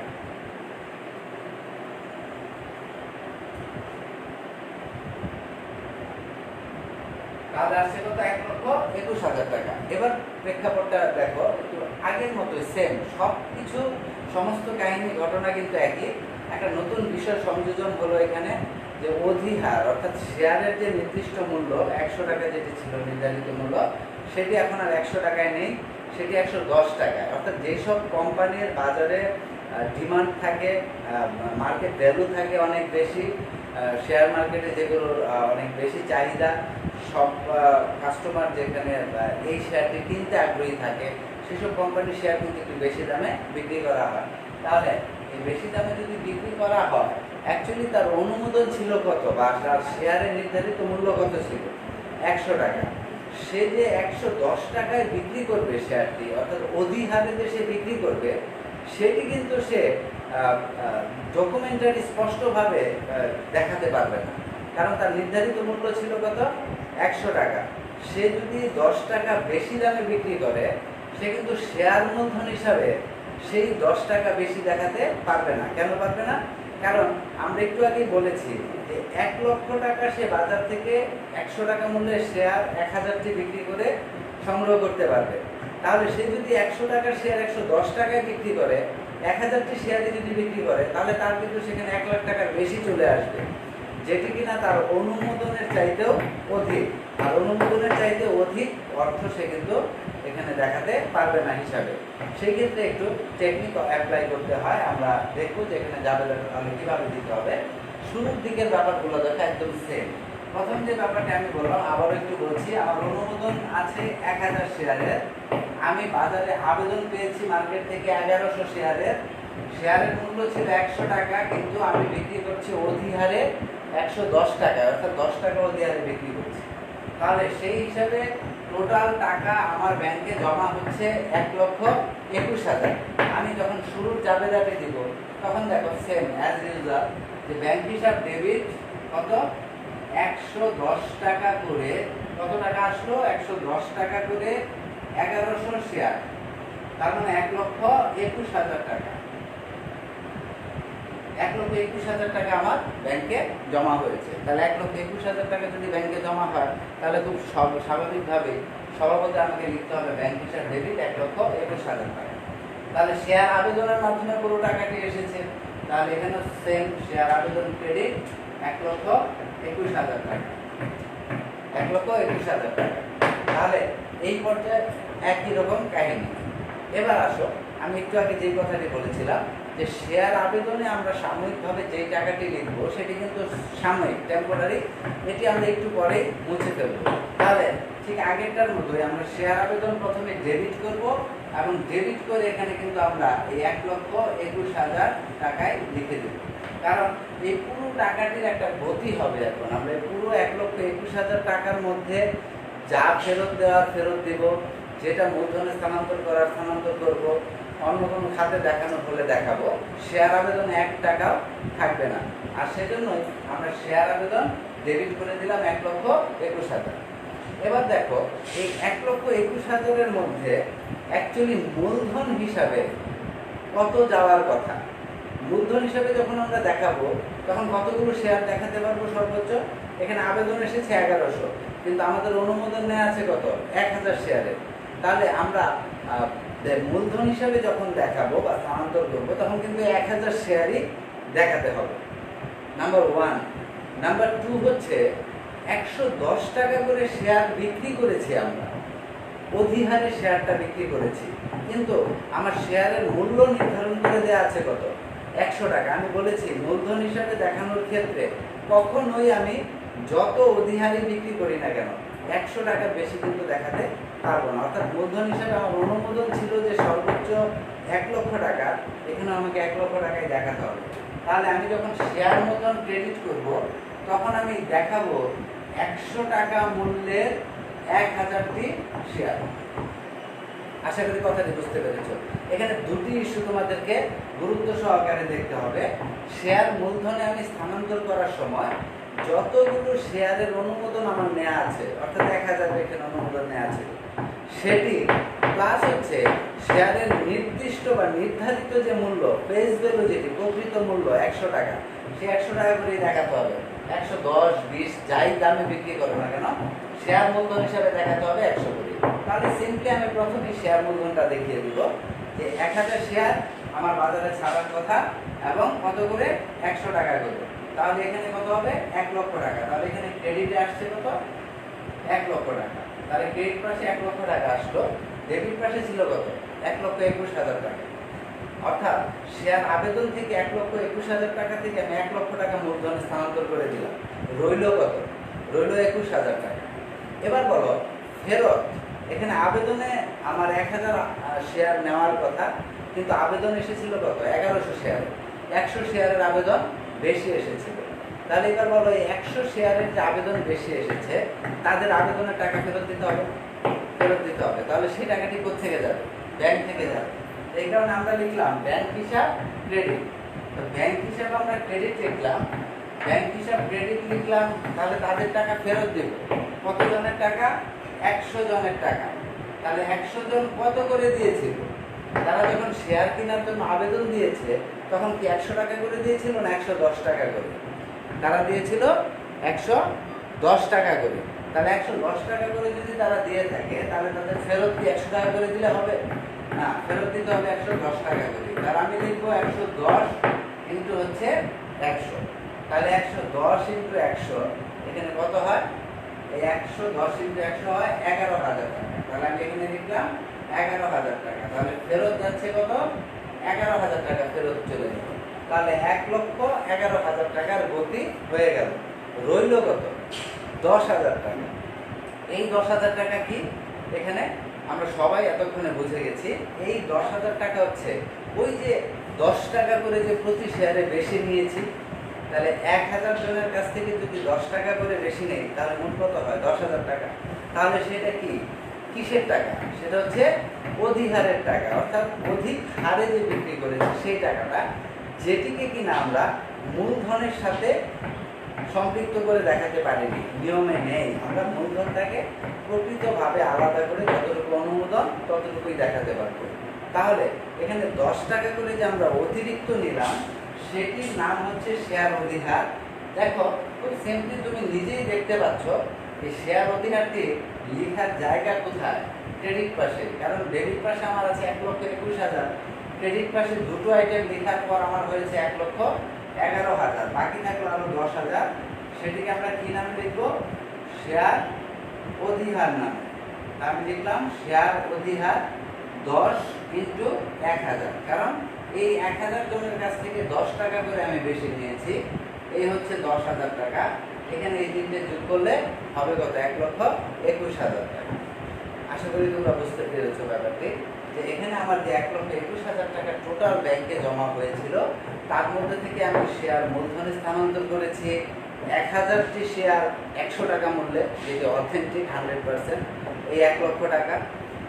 যারা আবেদন অতিরিক্ত দিয়েছিল 100 জন, তারা প্রত্যেকে 110 টাকা করে জমা দিয়েছিল, তাহলে তাদেরকে ফেরতও দিতে হয়েছে আমার 110 টাকা করে, অর্থাৎ 11,000 টাকা। তাহলে এখানে আমি 110 ইন্টু 100 অর্থাৎ 11,000 টাকা আমি ফেরত দিয়ে দিলাম। আর ফেরত দেওয়ার মানেই হচ্ছে সেটি কমে যাবে কোথা থেকে? আমার ব্যাংক অ্যাকাউন্ট থেকে। তাহলে আমার ব্যাংক অ্যাকাউন্ট থেকে কমে গেল কত? 110 ইন্টু 100, তাহলে 11,000 টাকা। তারপর বাকি যেটি রয়ে যায় সেটি হচ্ছে প্রত্যেক শেয়ার হোল্ডারের কাছ থেকে যে 10 টাকা করে আমি বেশি নিলাম, সেই শেয়ার অধিহার 10 টাকা করে 1000 জনের কাছ থেকে 10,000 টাকা। এই টোটাল করলে হবে কত? 1,21,000 টাকা। তাহলে এটি হয়ে গেল কি আমার শেয়ার অধিহারের জাবেদা। এখন দেখো প্রিয় শিক্ষার্থী, ব্যাপারটি কত সহজ। যখন এই রকম একটা উদ্দীপক থাকবে, একটা উদ্দীপকের উপর ভিত্তি করে এই দুটো জাবেদাই তোমাকে করতে হবে। এখন এই দুটো জাবেদা যদি করতে হয়, ক নম্বর অংশে যদি জাবেদা যায়, তাহলে এই দুটো জাবেদা থেকে জাবেদা দিলে দুটো জাবেদা হয়ে গেল। খ নম্বরে যদি তোমাকে বলে ব্যাংক হিসাব প্রস্তুত করো, ব্যাংক হিসাব মানে ব্যাংকের খতিয়ান প্রস্তুত করো, তখন তুমি দেখো ব্যাংকের খতিয়ান যে করবে, এখানে তাকাও, বলো ব্যাংক কয়টা আছে? ব্যাংক আছে দুটো, এখানে একটা, এখানে একটা। তাহলে ব্যাংকের খতিয়ান করলে এই ব্যাংক আছে ডেবিট পাশে, এই ব্যাংক আছে ক্রেডিট পাশে। তা তুমি যখন খতিয়ান করবা, তখন খতিয়ান করার সময় ব্যাংক হিসাবে এই ব্যাংক হিসাব নামে খতিয়ান যখন তুমি তৈরি করবা, তখন উপরে তো তোমার শিরোনামে থাকবে ব্যাংক হিসাব, শিরোনামে থাকবে ব্যাংক হিসাব। তাহলে ব্যাংক হিসাব থাকবে, আমরা যদি আধুনিক পদ্ধতিতে বলি তাহলে তারিখ, বিবরণ, জাবেদা পৃষ্ঠা, ডেবিট টাকা, ক্রেডিট টাকা, তারপর balance, debit balance, credit balance. তাহলে এরকম যখন থাকবে, তখন আমরা এই যে ব্যাংক হিসাব দুটো, তাহলে দুটো মানে কি? এখানে দুটো আইটেমে যাবে। তো প্রথম আমরা যেটি পাবো যে ব্যাংক হিসাব ডেবিট, এটা কি নামে লিখবো? বিপরীত নামে, শেয়ার আবেদন। তখন আমরা এখানে লিখবো শেয়ার আবেদন। তো শেয়ার আবেদন মানে আমরা ডেবিট পাশে আছে কত? 1,21,000, আমরা ডেবিট পাশে লিখবো 1,21,000। ডেবিট পাশে আমরা লিখলাম 1,21,000। তারপর দেখো এখানে ব্যাংক হিসাব পরবর্তীতে আবার কি এসেছে? ক্রেডিট। তাহলে ব্যাংক হিসাব যে ক্রেডিট এসেছে, এটা ক্রেডিট পাশে লিখতে হবে টাকাটা কত টাকা? 11,000 টাকা। তো আমি ক্রেডিট পাশে লিখলাম 11,000 টাকা। এটি কি নামে লিখবো? ডেবিট পাশে যা আছে সেই নামে। তাহলে ডেবিট পাশে আছে শেয়ার আবেদন, তাহলে আমরা এখানে লিখবো শেয়ার আবেদন ডেবিট 11,000। তাহলে যখন আমরা প্রথম লিখবো যে শেয়ার আবেদন ডেবিট 1,21,000, তাহলে আমার এই খতিয়ানের ব্যালেন্স যেটি হবে সেটি ডেবিট পাশে কিন্তু হবে 1,21,000। তাহলে ডেবিট পাশে ব্যালেন্স হচ্ছে 1,21,000। তাহলে প্রথম ডেবিট ব্যালেন্স 1,21,000, দ্বিতীয় আইটেমটি যখন আসবে ক্রেডিট 11,000, তার মানে কি? সেখান থেকে এটি মাইনাস হবে।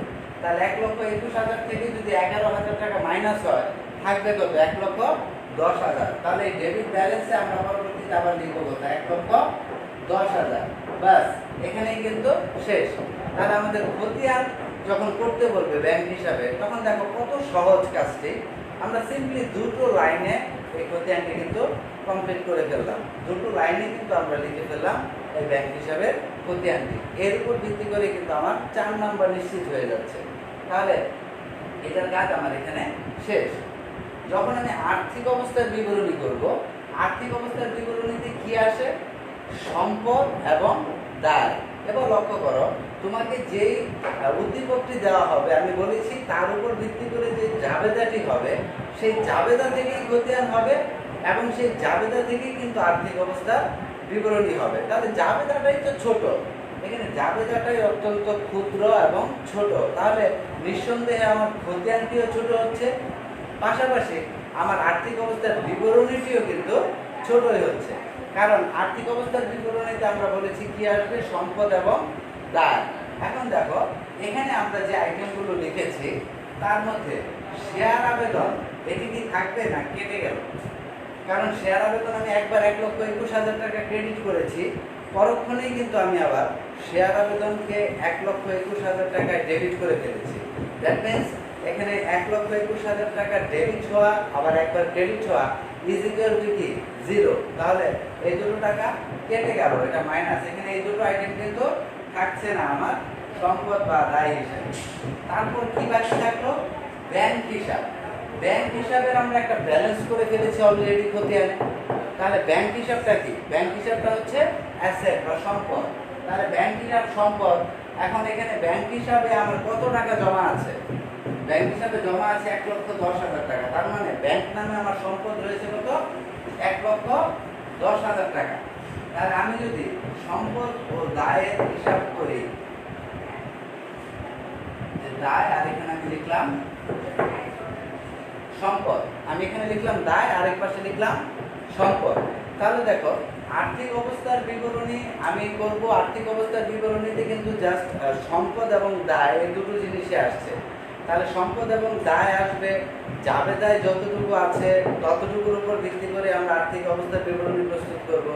তাহলে আমাদের এখানে এত মাথা ঘামানোর কিন্তু কিছু নেই, বা খুব বেশি টেনশন করার মতো কিছু নেই। সিম্পলি আমরা দেখব যে এখানে যে আইটেমগুলো আমরা লিখেছি বা যে হিসাব শিরোনামগুলো আমরা লিখেছি তার মধ্যে কোনটা সম্পদ এবং কোনটা দায়। যেটা সম্পদ সেটাকে আমরা সম্পদ পাশে বসাবো, আর যেটি দায় আমরা সেটিকে দায় পাশে বসাবো। এবার এই অবস্থা থেকে আমি যদি বলি যে আমার এখানে সম্পদ ছিল কি ব্যাংক হিসাব, তাহলে ব্যাংক হিসাব যদি সম্পদ থাকে তাহলে আমি এখানে ব্যাংক হিসাবের নামে টাকা লিখবো সম্পদ পাশে। কত টাকা ছিল আমার ব্যালেন্স? 1,10,000। তাহলে এই যে সম্পদ হিসাবে আমি দেখালাম কত? 1,10,000 টাকা। তাহলে 1,10,000 টাকা সম্পদ হিসাবে চলে এলো। তাহলে এই একটি আইটেম যেটি ব্যাংক হিসাব নামে আছে সেটি শেষ। শেয়ার মূলধন। শেয়ার মূলধনটা কি? দায়। আমরা বলেছি তোমাদেরকে যে শেয়ার মূলধন বা মূলধন যে শব্দটি, এটি মালিকানা শব্দ আমরা জানি। তো মালিকানা শব্দ দ্যাট মিনস হচ্ছে ওনার সিকিউরিটি। ওনার সিকিউরিটি বিষয়টি একটা সময় কিন্তু হিসাব বিজ্ঞানের যে হিসাব সমীকরণ বা গোল্ডেন ইকুয়েশন যেটাকে আমরা বলি, A is equal to L plus OE, আমরা এখন বলছি A is equal to L plus OE, অর্থাৎ অ্যাসেট সমান সমান হচ্ছে লাইবিলিটিস প্লাস ওনার সিকিউরিটি। কিন্তু একটা সময় এই ফর্মুলাটি কি ছিল? A is equal to L, অর্থাৎ অ্যাসেট সমান সমান হচ্ছে লাইবিলিটিস, তাহলে সম্পদ সমান সমান দায়। এখন যেটি আমরা করলাম যে লাইবিলিটিসটাকে আবার আমরা দুটো ভাগে বিভক্ত করেছি, অর্থাৎ সেই এলটাকে ভেঙে আমরা এল প্লাস ওই বলছি। তো এল মানে হচ্ছে লাইবিলিটিস, দায়। এই দায়টি বোঝাচ্ছে তৃতীয় পক্ষের দায়, অর্থাৎ বাইরের কেউ যদি আমাদের কাছে কিছু পায়, যেমন ধরো ব্যাংক, পাওনাদার, এরকম বাইরের কেউ যদি কিছু পায় তাহলে সেটি হবে এল হিসাবে, অর্থাৎ বহির দায় যেটিকে আমরা বলবো। আর ওনার সিকিউরিটি অর্থাৎ মালিকানা সত্ত্ব যেটি, এটিও কিন্তু এক প্রকার দায়। এই মালিকানা সত্ত্বটি বা ওনার সিকিউরিটিও কিন্তু দায়, আগে যেটিকে একসাথে দেখানো হতো। আর একসাথে দেখানোর ফলে আমরা যে বিড়ম্বনায় পড়তাম সেটি ছিল এরকম যে আমরা মালিকের যে পাওনা সেটি কিন্তু পরিশোধের জন্য ততটা ব্যতিব্যস্ত থাকি না। যে মালিকের যে পাওনা, মালিক যথাসময়ে প্রতিষ্ঠানের সার্বিক অবস্থা বুঝে পর্যালোচনা করে তখন কিন্তু তার যে ইনভেস্টমেন্ট বা মূলধন সেটি থেকে টাকা নেবে। কিন্তু বহির্দায় যেগুলো আমাদের, অর্থাৎ তৃতীয় পক্ষ আমাদের কাছে যা কিছু পাবে তার জন্য কিন্তু আমাদের একটা প্রস্তুতি থাকতে হয়। তারা কিন্তু একটা নির্দিষ্ট মেয়াদান্তে আমাদের কাছ থেকে সেই টাকাটি যে করেই হোক আদায় করে নেবে। আর এই কারণেই কিন্তু পরবর্তীতে এই লাইবিলিটিসটাকে ভাগ করে এল প্লাস ওই মানে ওনার সিকিউরিটি বা লাইবিলিটিস এটাতে নেওয়া হয়েছে দুটো ভাগে। তাহলে এখন আমরা এই দুটো ভাগে ভাগ করাতে মালিকের যে মূলধন এটিও কিন্তু অ্যাকচুয়ালি দায় বা লাইবিলিটিস, সেটিকে ভাগ করার ফলে কি হয়েছে, আমরা এটিকে এখন আলাদা করে দেখতে পাচ্ছি যে শেয়ার মূলধনটা আসলে কত। তাহলে এখন দেখো আমাদের এখানে শেয়ার মূলধন কত, শেয়ার মূলধন হচ্ছে 1 লক্ষ টাকা। তাহলে দায় পাশে আমরা মূলধন হিসাবে দেখাবো কত? 1 লক্ষ টাকা। তাহলে দায় পাশে আমরা মূলধন হিসাবে দেখালাম 1 লক্ষ টাকা। তাহলে সম্পদ পাশে এখন আছে কত? 1,10,000। দায় পাশে আছে কত? 1 লক্ষ টাকা। এখানে আরেকটি আইটেম দেখো, যেটি আমরা লিখেছি শেয়ার অধিহার। এই শেয়ার অধিহারটি ক্রেডিট পাশে আমরা লিখেছি। ক্রেডিট পাশে লিখেছি মানে এই শেয়ার অধিহারটি হচ্ছে একটি দায়। কিভাবে দায় আমি বলছি তোমাদেরকে। শেয়ারের নির্ধারিত মূল্য ছিল কত টাকা? 100 টাকা। তাহলে শেয়ারের নির্ধারিত মূল্য যদি 100 টাকা হয়ে থাকে, তাহলে আমি বলেছি যে 100 টাকার অধিক কিন্তু আমরা ডকুমেন্টারি নিতে পারি না, সেটি কিন্তু বৈধতা পায় না। তাহলে এখানে যে 100 টাকার অধিক 10 টাকা করে নেওয়া হলো, আমরা নিয়েছি, এটি একটি বাস্তবতা, ফ্যাক্ট। এখন এই 10 টাকা নিয়ে আমরা কিন্তু 10 টাকাকে মূলধন হিসাবে লিখতে পারিনি। তাহলে 10 টাকাকে আমরা মূলধন হিসাবে না দেখিয়ে আমরা কি করেছি? এই 10 টাকাকে আলাদা করে লিখেছি শেয়ার অধিহার। এবং এটির আমরা একটা ব্যাখ্যা দিলাম কর্তৃপক্ষকে যে অ্যাকচুয়ালি শেয়ারের মূল্য 100 টাকা, তো আমরা মূলধন হিসাবে কিন্তু 100 টাকা করে নিয়েছি, আর 10 টাকা করে যে আমরা বেশি নিয়েছি তা ভবিষ্যতে আমি শেয়ার হোল্ডারদের মাঝে আবার ফেরত দিয়ে দিব বা বিতরণ করে দেবো। অথবা এই টাকার দাবিদার কারা? এই 10 টাকা করে যে বেশি দিল এটার অ্যাকচুয়ালি দাবিদার কারা? সেই শেয়ার হোল্ডাররাই। তাহলে এই টাকাটা ভবিষ্যতে তাদেরকে আবার দিয়ে দেওয়া হবে, এরকম একটি শর্তে আমরা কিন্তু শেয়ার অধিহারটাকে ক্রেডিট হিসাবে দেখাচ্ছি, মানে দায় হিসাবে, যেহেতু এই টাকাটা আবার তাদেরকে দিয়ে দিব। অ্যাকচুয়ালি যারা শেয়ার হোল্ডার হয় এই প্রতিষ্ঠানে, তারা যে পরিমাণ টাকা ইনভেস্ট করবে সেটা তো তাদেরই থাকবে, বাইরে যাচ্ছে না। তো এই জন্য শেয়ার মূলধন হিসাবে 1 লক্ষ টাকা স্থানান্তর করে বাকি যে টাকাটা সেটিকে কি করা হচ্ছে? সে বাকি টাকাটাকে আবার বলা হচ্ছে যে এটা তাদের মধ্যে দিয়ে দেওয়া হবে বা ফেরত দেওয়া হবে। তাহলে এটিকে একটি দায় হিসাবে আমরা চিহ্নিত করেছি। তাহলে এই শেয়ার অধিহারটা দায়, তার আমরা দায় পাশে লিখব শেয়ার অধিহার নামে। দায় পাশে শেয়ার অধিহার নামে আমরা দেখাবো কত টাকা? 10,000 টাকা। এখন দেখো ডেবিট পাশে আমার কত রয়েছে? মোট যোগফল ডেবিট পাশে রয়েছে 1,10,000 টাকা। তাহলে ডেবিট পাশে 1,10,000 টাকা সম্পদ রয়েছে।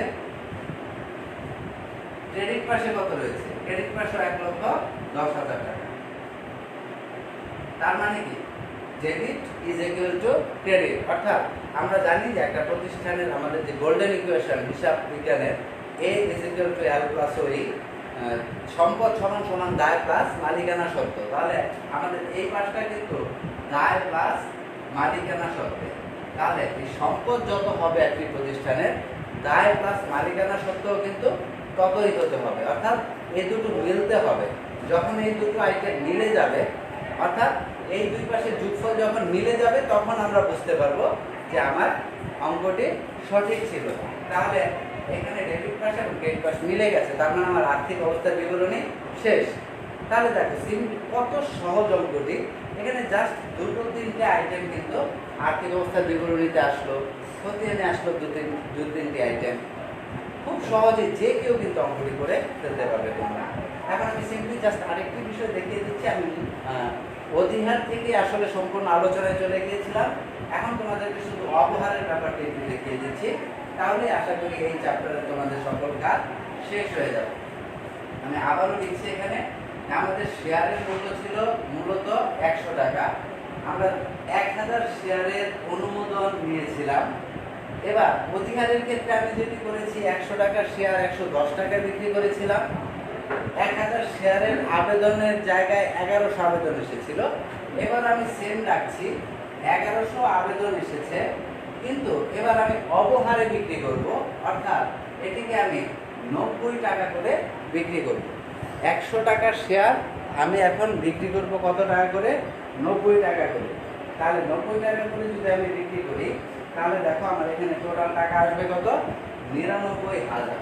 এখানে আমার টোটাল টাকা আসছে 90 ইন্টু 1100 সমান সমান কত? 99,000। তাহলে 99,000 টাকা আমার এখন আসছে। তো এবার দেখো আমি জাবেদাটা কিভাবে দিব। অবহারের ক্ষেত্রে যেতে হবে, প্রথমে আমি লিখবো আগের মতো। এই যে আমি বারবার লিখছি একই জায়গাটা, আমি যখন 3 বার লিখছি, আশা করি তোমাদের অলরেডি এটি একেবারে আয়ত্তে চলে এসেছে, আত্মস্থ হয়ে গেছে। কারণ আমি নিজেই লিখতে লিখতে এখন আমার মুখস্থ হয়ে যাচ্ছে ব্যাপারটা। আমি যখন লিখবো যে ব্যাংক হিসাব ডেবিট, যে ব্যাংকে টাকা জমা হয়েছে, কত জমা হয়েছে, 90 টাকা করে জমা হয়েছে, 1100 শেয়ারের টাকা, তার মানে আবেদনের টাকা ওটা হচ্ছে কত, 99,000। তো আমরা অ্যাজ ইউজুয়াল আগে যেটি করেছি যে আমরা ব্যাংক হিসাব ডেবিট করব, তারপর আমরা দেখাবো শেয়ার আবেদন ক্রেডিট, অর্থাৎ এই টাকাটি এসেছে কিসের মাধ্যমে, শেয়ার আবেদনের মাধ্যমে। তাহলে এটা হলো আমার প্রথম জাবেদা। প্রথম জাবেদার পর দ্বিতীয় অংশে আমি তোমাদেরকে বলেছি যা করার, দ্বিতীয় অংশে তাই করবো সব সময়ের মতো, বরাবরের মতো। শেয়ার আবেদনে যে টাকাটি আমরা রাখি সাময়িকভাবে, সেটি কিন্তু আমরা নেক্সট ধাপেই ক্লোজ করে দেব, অর্থাৎ এখানে একটি টাকাও থাকবে না। এখান থেকে আমরা ডিসবার্স করবো, আমরা বন্টন করবো। সো আমাদের যেটি করতে হবে, শেয়ার আবেদনটাকে ক্রেডিট ছিল, এটিকে ডেবিট করে দিতে হবে সমপরিমাণ মূল্যে, তাহলে আমাদের সেটি মুছে যাবে। তাহলে আমরা লিখলাম শেয়ার আবেদন ডেবিট, শেয়ার আবেদন ডেবিট কত টাকা, 99,000 টাকা। এখন এই 99,000 টাকা থেকে মূলধনে স্থানান্তর করবো কত টাকা। খুব গুরুত্ব সহকারে একটু লক্ষ্য করো এই জায়গাটি, যে আমরা একটু ফাঁকা রেখে আমি দেখছি, একটা কারণ আছে, তারপর দেখাচ্ছি। শেয়ার মূলধন, আমরা কি বললাম যে শেয়ার মূলধন, তুমি 100 টাকার শেয়ার যেমন 110 টাকায় যদি বিক্রি করো, অর্থাৎ অধিহারে, সেই ক্ষেত্রে যেমন তোমার এখতিয়ার নেই যে মূলধন হিসাবে 110 টাকা দেখানো, কত দেখাতে হবে, 100 টাকায়।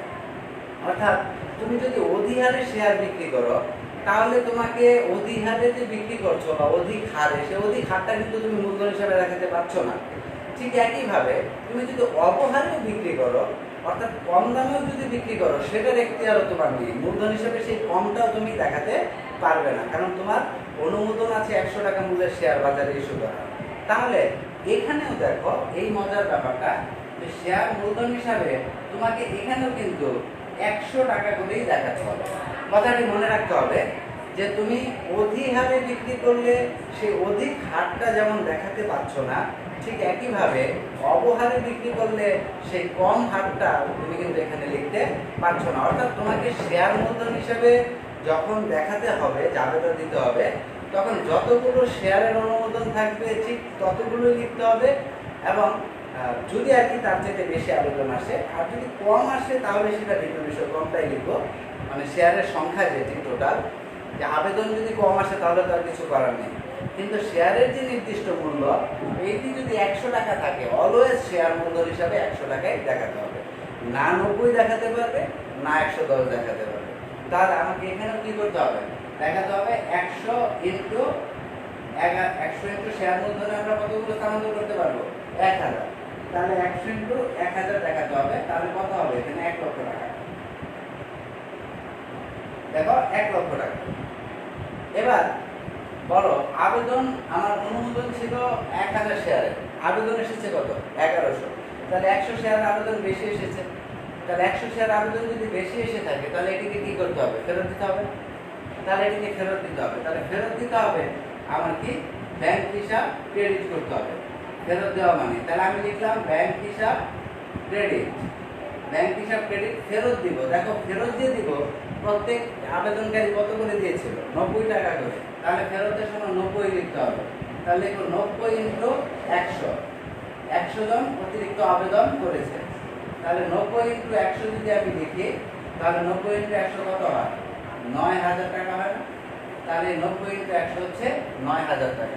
তাহলে এবার দেখো, এটা কিন্তু ফ্যাক্ট, এটা তোমরা সহজেই বুঝতে পেরেছো যে যেহেতু আবেদন বেশি এসেছে, তাহলে অবশ্যই সেটা ফেরত দিতে হবে। তাহলে আবেদন বেশি আসলে সে আবেদনের টাকা অবশ্যই ফেরত দিতে হবে, যে যত করে দিবে তাকে তত করে ফেরত দিতে হবে, আমরা সেটা দিয়ে দিলাম। মূলধনের ক্ষেত্রে স্ট্রিক্ট থাকবে যে মূলধন যত টাকা করে দেখানোর কথা, যতটুকু শেয়ার দেখানোর কথা, ততটুকুই দেখাতে হবে, দুনিয়ার আর সব উল্টে যায়। তাহলে মূলধনটা আমরা স্থির রাখলাম। এবার দেখো ডেবিট পাশে টোটাল টাকা কত, 99,000। ক্রেডিট পাশে টোটাল টাকা কত, 1,09,000। তাহলে বেশি আছে কোন পাশে, ক্রেডিট পাশে। তাহলে এইখানে যে ঘটনাটি ঘটেছে, আগের যে পার্টটা আমি দেখালাম ঠিক তার বিপরীত। আগে ছিল অধিহার, এখন কি হয়েছে অবহার। শেয়ার অধিহার যদি দায় হয়, তা মনে রাখবে শেয়ার অধিহার হচ্ছে সম্পদ। তাহলে এখানে তুমি শেয়ার অবহারটাকে কি করবে, ডেবিট করবে। তাহলে তুমি লিখলে শেয়ার অবহার ডেবিট কতগুলো, দেখো 10 টাকা করে অবহার না, 100 টাকা শেয়ার 90 করে বিক্রি করেছে, তাহলে 10 টাকা করে 1000, তাহলে কত 10,000। তাহলে এখানে হচ্ছে 10,000 টাকা ডেবিট অবহার না। আমি কি বললাম, শেয়ার অধিহার যদি ক্রেডিট হয় তাহলে শেয়ার অবহার হবে ডেবিট। কেন ডেবিট? এখানে যে যুক্তিটা সেটা হচ্ছে, আগে আমরা কি বলেছিলাম যে 100 টাকা মূল্যের শেয়ার, সেই জায়গায় আমরা 110 টাকা করে নিচ্ছি, তখন মূলধন হিসাবে আমরা 100 টাকা করে দেখিয়েছি, আর 10 টাকা করে যে বেশি নিয়েছি সেটাকে জায়েজ করার জন্য আমরা বলেছি এই 10 টাকা করে আমরা ফেরত দিয়ে দেব। তাহলে যেহেতু ফেরত দিতে হবে বা পরিশোধ করতে হবে, তাহলে সেই শেয়ার অধিহারটা কি দায় হিসাবে দেখানো হয়েছে। আবার এখন লজিকটা কি দেখো, এখন 100 টাকার শেয়ার আমরা 90 টাকা করে বিক্রি করছি, কম দামে বিক্রি করছি। তাহলে কর্তৃপক্ষ বলছে কম দামেও বিক্রি করা যাবে না, তাহলে তুমি কেন কম দামে বিক্রি করছো? তখন আমি তাদেরকে এভাবে জবাব দিচ্ছি যে 90 টাকা করে তারা দিয়েছে, ভবিষ্যতে তারা 10 টাকা করে আবার দিবে। তাহলে যা কিছু ভবিষ্যতে পাওয়া যাবে তা কি সম্পদ। তাহলে এই যে 10 টাকা করে ভবিষ্যতে পাওয়া যাবে আমি বলছি জায়েজ করার জন্য, তাহলে সেটি সম্পদ। তাহলে এই জন্য শেয়ার অবহারটাকে কি করা হয়েছে, ডেবিট করা হয়েছে সম্পদ হিসাবে। তাহলে এখানে দেখো এই দুটো আইটেমের উপর যাবেটা শেষ। এখন আমি যদি একটা ব্যাংক হিসাব করি, এই অবহারের উপর ভিত্তি করে আমরা যদি একটা ব্যাংক হিসাব যদি প্রস্তুত করি, তাহলে ব্যাংক হিসাবে কি হচ্ছে আগের মতোই তারিখ, বিবরণ, জাবেদা পৃষ্ঠা, ডেবিট টাকা, ক্রেডিট টাকা, তারপর হচ্ছে ডেবিট ব্যালেন্স, ক্রেডিট ব্যালেন্স। তাহলে এখানে যে ব্যাংক হিসাব থাকবে সেই ব্যাংক হিসাবে প্রথমে কত আসবে, ডেবিট পাশে 99,000 টাকা, কি নামে, শেয়ার আবেদন। তাহলে আমরা লিখবো শেয়ার আবেদন, ডেবিট পাশে লিখবো 99,000 টাকা। তারপর দেখো ব্যাংক হিসাব ক্রেডিট এসেছে কত, 9,000, সেটাও শেয়ার আবেদন এবং শেয়ার অবহার দুটো নামে ডেবিট আছে। তাহলে এখানে ব্যাংক হিসাব ক্রেডিট এসেছে 9,000 টাকা, আমরা এখানে লিখবো শেয়ার আবেদন নামে, শেয়ার আবেদন নামে আমি লিখলাম কত, ক্রেডিট পাশে লিখলাম 9,000 টাকা। তাহলে প্রথম যে আইটেমটা লিখলাম সেটা ডেবিট ব্যালেন্স কত, 99,000। এবার 9,000 টাকা যদি কমে যায় তাহলে থাকলো কত, 90,000 ডেবিট ব্যালেন্স। তাহলে এখানে আমার খতিয়ান কিন্তু শেষ। তাহলে খতিয়ানের ব্যালেন্স কি বের হলো, ব্যাংক ব্যালেন্স বের হলো 90,000 টাকা। তার মানে আমার ব্যাংকে জমা আছে কত, 90,000 টাকা। তাহলে আমি এখানে দেখালাম 90,000 টাকা। ক্লিয়ার আশা করি তোমরা সবাই। এবার আমরা কি দেখাবো, সম্পদ ও দায়। তাহলে এখানে যদি আমরা লিখি দায় ও মালিকানা সত্ত্ব, আবার এখানে যদি লিখি সম্পত্তি সমূহ, তাহলে দেখো এখানে সম্পদ কোনটা, ব্যাংক হিসাবটা হচ্ছে সম্পদ। তাহলে আমি এখানে লিখলাম ব্যাংক হিসাব সম্পদ কত, 90,000 টাকা সম্পদ। আমি মাত্র বলেছি শেয়ার অবহারটা সম্পদ, তাহলে এখানে তোমরা লিখবা শেয়ার অবহার সম্পদ কত টাকা, শেয়ার অবহার 10 টাকা মূল্যে 1,000 ছিল, তাহলে 10,000 টাকা। এই যে লিখলাম এখানে 10,000 টাকা। এই দুটো সম্পত্তি কিন্তু আমার এখানে রয়েছে। মূলধনে আসো, শেয়ার মূলধন কত, 1 লক্ষ টাকা। তাহলে আমরা লিখলাম ক্রেডিট পাশে শেয়ার মূলধন 1 লক্ষ টাকা। এবার দেখো ডেবিট পাশে দায় ও সম্পদ, দায় ও মূলধন পাশে কত, 1 লক্ষ টাকা, ক্লোজ। সম্পদ পাশে আসলো কত, 1 লক্ষ টাকা, ক্লোজ। এবার বলো এই যে কাজটা আমি দেখালাম, এখানে আমি আবেদন যতটুকু আমার অনুমোদন ছিল ততটুকু দিয়ে দেখালাম, আমি যতটুকু অনুমোদন পেয়েছিলাম যতগুলো শেয়ারের, তার থেকে অধিক শেয়ারের আবেদন এলে ফেরত দিতে হবে সেই প্রেক্ষাপটটা আমি দেখালাম। সমহারে শেয়ার ইস্যু করলে, অর্থাৎ 100 টাকা মূল্যের শেয়ার 100 টাকাতেই যদি ইস্যু করি তাহলে কি হতে পারে সেই প্রেক্ষাপটটা দেখালাম। অধিহারে যদি করি, 100 টাকা শেয়ার যদি 110 টাকায় বিক্রি করি তাহলে কি হবে সেটিও দেখালাম। অবহারে যদি করি, 100 টাকা শেয়ার যদি 90 টাকায় বিক্রি করি তাহলে কি হতে পারে সেটিও দেখালাম। আমার মতে আমি এখানে তোমাদেরকে 100% পুঙ্খানুপুঙ্খভাবে বিশ্লেষণ করে, পর্যালোচনা করে কিন্তু বিষয়টি এখানে স্পষ্ট করে দেখিয়েছি, এবং খতিয়ান কিভাবে করতে হবে, কতটুকু কাজ তোমার সেখানে সেটি ক্লিয়ার করে দিলাম। আর্থিক অবস্থার বিবরণীতে দেখো জাস্ট 2 থেকে 3টি আইটেম আসবে, সেটিও তোমাদেরকে নিশ্চিত করে দিলাম। এবার বলো তোমরা এই অঙ্কটি খুব ইজিলি আনসার করতে পারবে কিনা করতে হবে। আমি আশা করি পারবে, কারণ তোমাদের মধ্যে ওইটুকু যোগ্যতা বা ক্যাপাবিলিটি আছে আমি জানি। এবং এখানে যে বিষয়টি, এই চ্যাপ্টারটি মূলত বেসিক যে জ্ঞানটি আমাদের, অর্থাৎ জার্নাল এবং লেজার, অর্থাৎ জাবেদা এবং খতিয়ান, মূলত এর উপর নির্ভরশীল। জাবেদাটা যদি আমরা সঠিকভাবে এখানে করতে পারি, তাহলে কিন্তু আমাদের বাকিগুলো কাজ খুব সহজেই শেষ হয়ে যাচ্ছে। আর একটা ব্যাপার হচ্ছে, আমি আগেই বলেছি যে উদ্দীপকটা অত্যন্ত ছোট, এর পরিধি আকার এটা এখন অনেকটাই কমে গেছে। একটা সময় অনেক ব্যাপক ছিল, ওই বিভিন্ন তলব ছিল, আবেদন ছিল, একটা শেয়ারের মূল্যকে বিভিন্ন ভাগে ভাগ করা হতো। সো এইসব কোনো ঝামেলা নেই। আর নিঃসন্দেহে তোমরা খুব কম সময়ে কম পরিশ্রমে সঠিকভাবে এই অঙ্কটি আনসার করতে পারবে। আর আমি প্রত্যাশা করব সবাই এই চ্যাপ্টারটি অত্যন্ত গুরুত্ব সহকারে দেখবে। যতটুকু আমি আলোচনা করেছি তার বাইরে খুব বেশি কিছু থাকে না। তারপরও যদি তোমরা প্রয়োজন মনে করো, অবশ্যই আমাকে বলবে, আমি প্রয়োজনে এর উপর আরেকটি ক্লাস নিব। কিন্তু এখান থেকে আমি সবাই 10 নম্বর নিশ্চিত করো, সেটাই প্রত্যাশা করছি। তো শরীরের অবস্থা খুব বেশি একটা ভালো না, ঘামছি, আমি প্রবলেম হচ্ছে। তো সেই জন্য আসলে আজকে আর আলোচনা বাড়াচ্ছি না। আমরা আবারও আজকে যে আলোচনা করলাম, যেগুলো কাজ তোমাকে দেখালাম, তুমি বইতে যদি লক্ষ্য করো দেখবে প্রত্যেকটা উদ্দীপক প্রায় একই রকমের, 95% উদ্দীপক কমন। তার উপর ভিত্তি করে তোমরা এই অঙ্কটি আনসার করতে পারবে। তো আজকে আলোচনা এখানেই শেষ করছি। আমার জন্য সবাই দোয়া করবে, সবাই সুস্থ থাকবে, সুন্দর থাকবে, ভালো থাকবে। নেক্সট ক্লাসে আবারও দেখা হবে নতুন কোনো বিষয় নিয়ে। সে পর্যন্ত বিদায়, সবাই ধন্যবাদ।